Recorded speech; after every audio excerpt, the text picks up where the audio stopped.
अस्सलाम वालेकुम। Chronic obstructive pulmonary disease जिसे COPD भी कहा जाता है, लंग्स की एक खतरनाक बीमारी है जिसमें पेशेंट को सांस लेने में दुश्वारी होती है। असल में COPD के मरीजों में दो कंडीशंस एक साथ लंग्स को इन्फेक्ट कर रही होती हैं। Number 1 emphysema, number 2 chronic bronchitis. तो आइए देखते हैं कि इन दोनों कंडीशंस में हमारे लंग्स के साथ क्या होता है। क्रोनिक ब्रोंकाइटिस, हमारे लंग्स में ट्यूब लाइक एयरवेज मौजूद होते हैं जिनसे होते हुए सांस हमारे लंग्स में दाखिल होती है और फिर इन्हीं एयरवेज के रास्ते बाहर भी निकलती है। इन एयरवेज को ब्रोंक्यूल्स कहा जाता है। क्रोनिक ब्रोंकाइटिस में हमारे ब्रोंक्यूल्स में इन्फ्लेमेशन होने लगती है जिसकी वजह से म्यूकस ज़्यादा सिक्रीट होने लगता है और साथ ही साथ हमारे ब्रोंक्यूल्स की लाइनिंग के सेल्स के ऊपर मौजूद हेयर लाइक स्ट्रक्चर सीलिया भी डैमेज हो जाते हैं। सीलिया का काम म्यूकस को लंग्स से बाहर धकेलना होता है। सीलिया के खराब होने की वजह से म्यूकस ब्रोंक्यूल्स में पड़ा रह जाता है जिससे सांस को अंदर और बाहर जाने के लिए प्रॉपर स्पेस नहीं मिलती और सांस में दुश्वारी होने लगती है। एम्फीसीमा, एम्फीसीमा एक ऐसी कंडीशन है जिसमें लंग्स में मौजूद एयर सैक्स जिन्हें एल्वियोलाई कहा जाता है वो डैमेज हो जाते हैं। एल्वियोलाई एक किस्म के इलास्टिक सैक्स होते हैं जो ब्रोंक्यूल्स के एंड पर मौजूद होते हैं।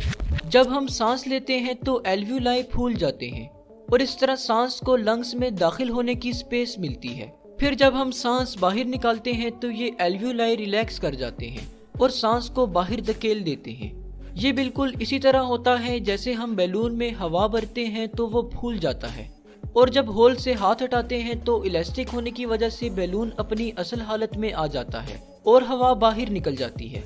एम्फीसीमा के मरीजों में एल्वियोलाई के सेल्स में मौजूद इलास्टिसिटी खत्म हो जाती है जिसकी वजह से ये मरीज सांस को ठीक तरीके से बाहर नहीं निकाल पाते और इस तरह से इन्हें सांस लेने में दुश्वारी होती है। अगर किसी शख्स में ये दोनों कंडीशंस एक साथ पाई जाएं तो ऐसे लोगों को क्रोनिक ऑब्स्ट्रक्टिव पल्मोनरी डिजीज यानी COPD का मरीज माना जाता है। COPD की सबसे बड़ी वजह स्मोकिंग है। तकरीबन 90% लोगों में COPD स्मोकिंग की वजह से डेवलप होती है और ज़्यादातर ये बीमारी 40 साल की उम्र के बाद इलामात जाहिर करती है। हम जानते हैं कि सिगरेट में बहुत सारे हार्मफुल केमिकल्स पाए जाते हैं और जब हम सिगरेट पीते हैं तो ये केमिकल्स आहिस्ता आहिस्ता हमारे लंग्स के एल्वियोलाई और ब्रोंक्यूल्स को डैमेज करते जाते हैं जिससे फिर COPD की मर्ज लगती है। स्मोकिंग के अलावा कुछ और वजूहात से भी COPD हो सकती है जैसा कि एयर पोल्यूशन और अल्फा-1 एंटीट्रिप्सिन प्रोटीन की कमी भी COPD कॉज कर सकती है। COPD को डायग्नोज करने के लिए चेस्ट एक्सरे, CT स्कैन और स्पेरोमेट्री टेस्ट परफॉर्म किया जाता है। स्पेरोमेट्री टेस्ट में मरीज एक डिवाइस की ट्यूब में जोर जोर से सांस लेता है जिसको देखकर डॉक्टर ये तयन करता है कि इस शख्स के लंग्स किस हद तक डैमेज हो चुके हैं।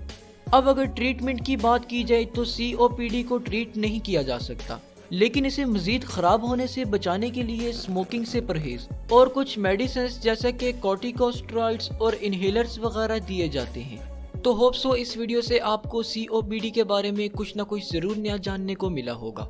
चलिए अब मैं आपको एक अमेजिंग इंस्टेंट मैसेजिंग एप्लीकेशन कलाम टाइम के बारे में बताता हूँ। कलाम टाइम पर आप फ्री और सिक्योर मैसेजिंग कर सकते हैं, वो भी रियल टाइम ट्रांसलेशन के साथ। इस ऐप पर आप HD and super secure voice and video calls कर सकते हैं। कलाम टाइम ऐप के फाइंड फ्रेंड फीचर से आप अपने नए दोस्त बना सकते हैं।